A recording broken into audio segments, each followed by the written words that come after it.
आप सभी का दिव्य साधना चैनल में बहुत बहुत स्वागत है। अब हम बात करेंगे, हमारे सनातन धर्म में दो महान ग्रंथ हैं। एक है श्री रामचरितमानस, दूसरा है श्रीमद् भागवत गीता। दोनों का अपना अपना महत्व है और अपनी अपनी विशेषताएं हैं। दोनों ही महान ग्रंथ हैं।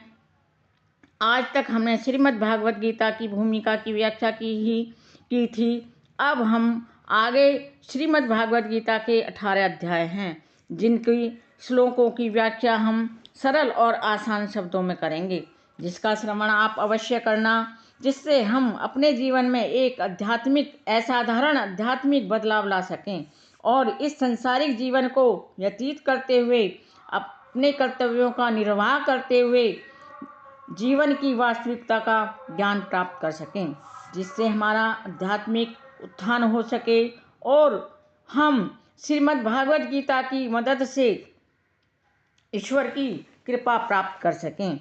वीडियो शुरू करने से पहले आप सभी से मेरी प्रार्थना है कि आप मेरे वीडियो को लाइक करें, शेयर करें, सब्सक्राइब अवश्य करें, जिससे मेरे सभी नोटिफिकेशन आपको मिलते रहें।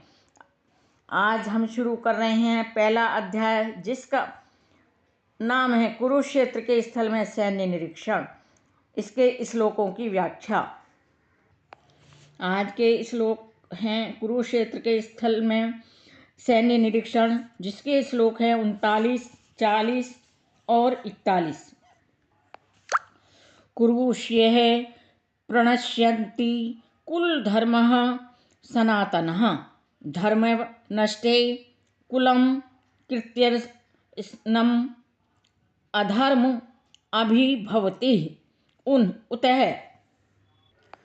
इस श्लोक का अर्थ है, कुल का नाश होने पर सनातन कुल परंपरा नष्ट हो जाती है और इस तरह शेष कुल भी अधर्म में प्रवृत्त हो जाता है।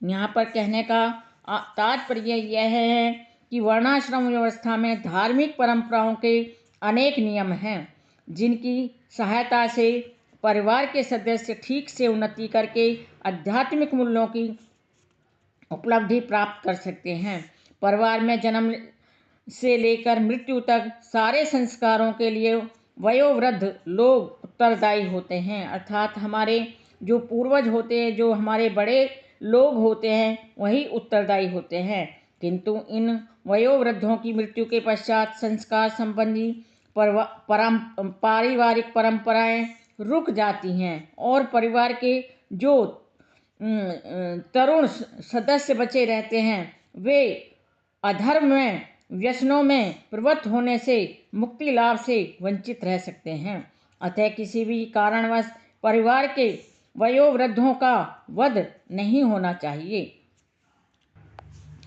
अधर्म अभिभवात् कृष्ण प्रदुष्यन्ति कुल स्त्रियः चित्रषु दृष्टाशु वाष्ण्यः जायते वर्ण संग्रह।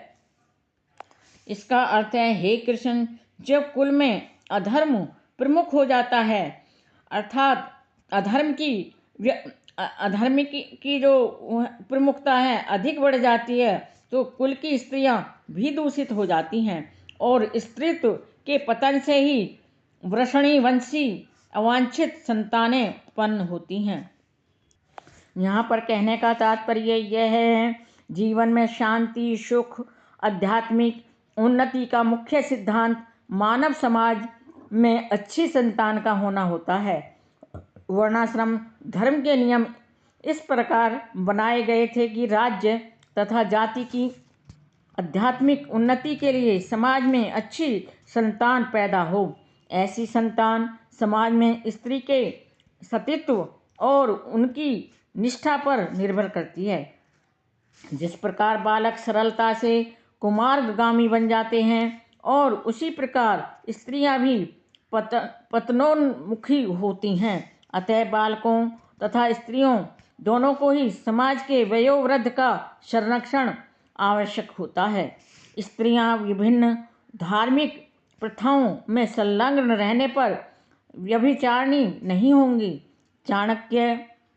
चाणक्य पंडित के अनुसार सामान्यतः स्त्रियां अधिक बुद्धिमान नहीं होती, अतः वे विश्वसनीय नहीं है। इसलिए उन्हें विविध कुल परंपराओं में व्यस्त रहना चाहिए और इस तरह उनके सतीत्व तथा अनुरक्ति से ऐसी संतान जन्मेंगी जो वर्णाश्रम धर्म में भाग लेने के योग होंगी।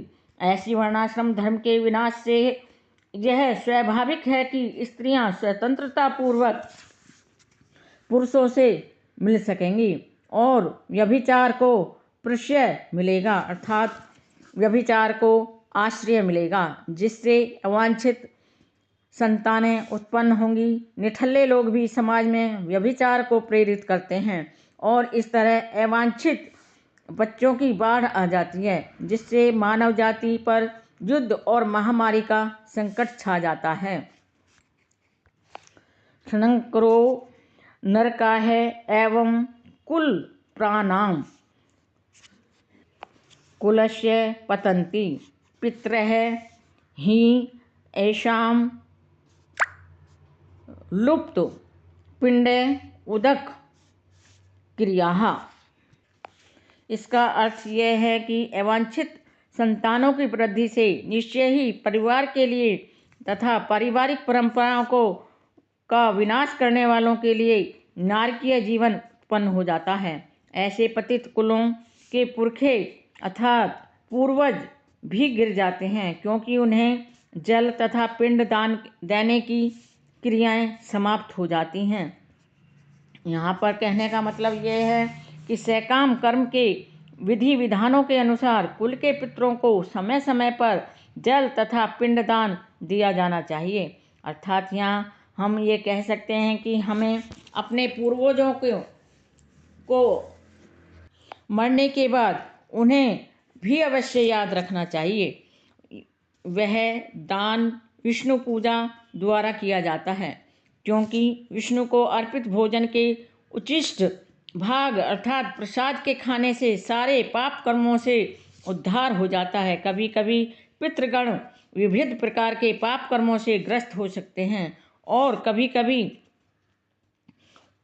उनमें से कुछ को स्थूल शरीर प्राप्त न हो सकने के कारण उन्हें प्रेत योनि के रूप में सूक्ष्म शरीर धारण करने के लिए बाध्य होना पड़ता है।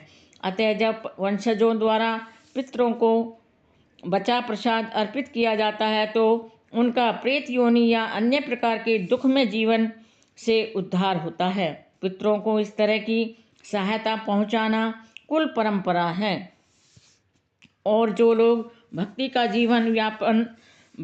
जीवन यापन नहीं करते, अतः उन्हें ये अनुष्ठान करने चाहिए।